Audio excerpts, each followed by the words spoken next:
I am going to share with you the 10 keys to unlock what I call your quick brain, right?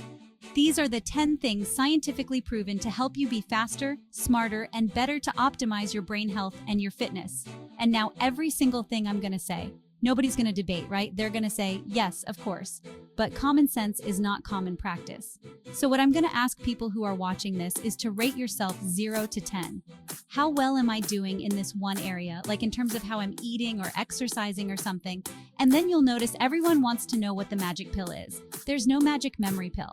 There's their magic memory processes, right? If everyone wants to know the one silver bullet, you have to do all of these things because that's what falls within the focal point. Meaning that the 80-20 rule, the 20% that gives you 80% of the results in the rewards. So really fast. The 10 keys for unlocking your quick brain. Number 1 is good brain food. Right, good brain food because you are what you eat. What you eat matters, especially to your gray matter. There's certain foods that are really good for your brain, and you probably eat most of these foods as you are. Because I know you're very blueberries. Yeah, superfoods like blueberries is like, I call them brain berries and avocados and good fats and all of them. So there's 10 of them that I recommend. And so they're really excellent. They're very neuroprotective and such, including dark chocolate. So dark chocolate is good. What's good for your mood is generally good for your mind. But so a good brain diet is number 1. So just rate yourself on a scale of 0 to 10. How good is your diet? All right? Number 2 is killing ants. Automatic negative thoughts, your self-talk. And so what I would recommend people is 0 to 10. How's that feel? How well are you doing? And not only that, but maybe going on it on a little faster cleanse. Like we cleanse the food we eat and things we put in our body. But what about the thoughts that we're putting in our bodies should try to be 30 days with no negative thoughts. I mean, yeah, one day or not complaining or something like that. No complaining challenge. Because it's just, again, people get so addicted to these things like, complaining and whatever. You're rehearsing. You're literally rewiring your brain to get more of that. It's not law of attraction. There's a law of action that's going on. That makes it because all behavior is belief driven. And so you're wiring your brains to be really rehearsing those things.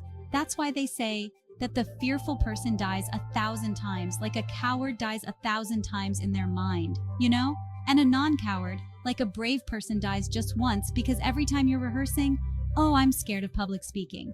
You do it over and over again.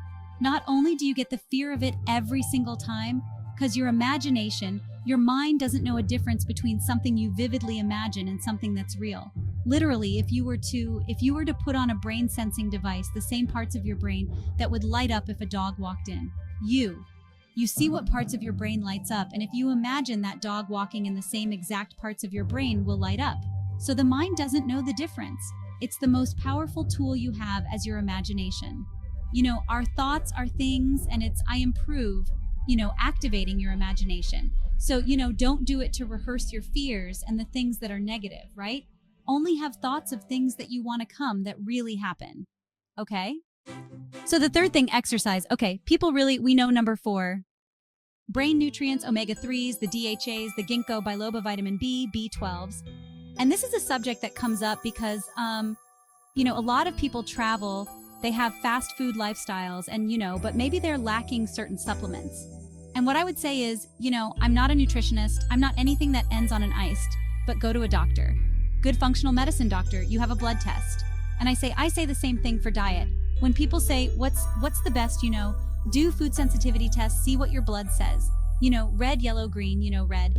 Stay away from yellow, sparingly green, and see how you flourish on it afterwards, right? And then test it. But same thing with nutrient profile, you can see what you're deficient at because if you're low on B vitamins, if you're low on DHA, then you're gonna have cognitive issues. Yeah, right. So supplement. 5th thing that you wanna optimize your brain is positive peer group. We know who you spend time with is who you become. And it's not just a positive thinking, affirmation, quote, literally, you have mirror neurons. And your mirror neurons in your nervous system is when you could watch a sport or watch a movie and you could feel what they feel. It's what is. Or you have empathy for other people. We're always imitating people, right? And so who you spend time with is who you become because you're imitating their habits, their behaviors, their thought patterns, and everything. So that's why they say you're the average of the 5 people you spend the most time with, right? If you're around 9 broke people, you're gonna be the 10th, right? Like, you hear these things all the time.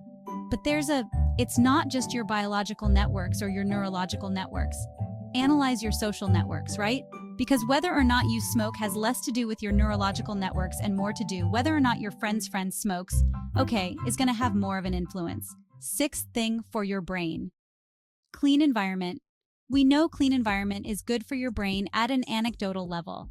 You know, when you clean your desk or you clean your laptop off, you have clarity of thought, right? But I don't just mean that. I mean clean air, clean water, because there's a lot of pollutants that's not good for your cognition, right? So from there, we have number 7, sleep. This is a big one for so many people. Sleep is so important for your brain for 3 reasons.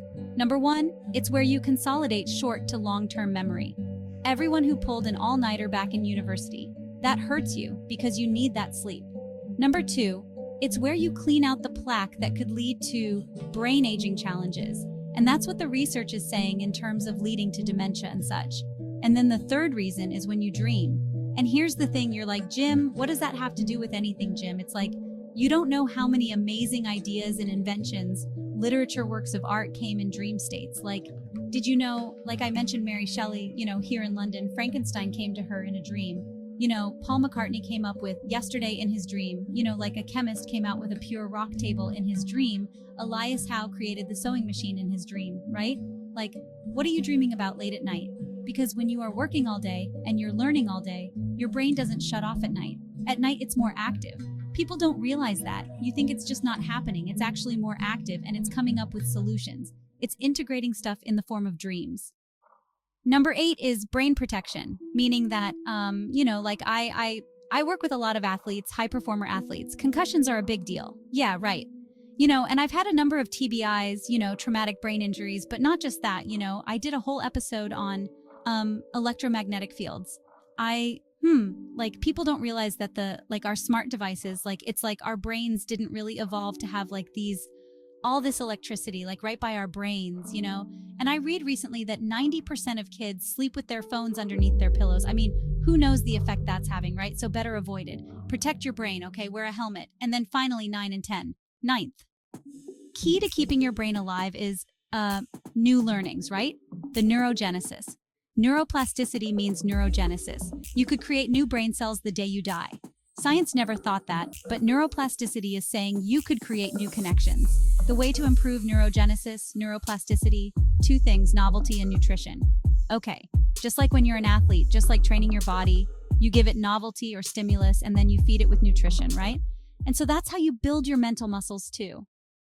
Finally, number 10, stress management. Stress management, meaning people don't realize it because it's invisible, but it's like you don't realize how much stress you're under until you're on vacation or you're getting a massage.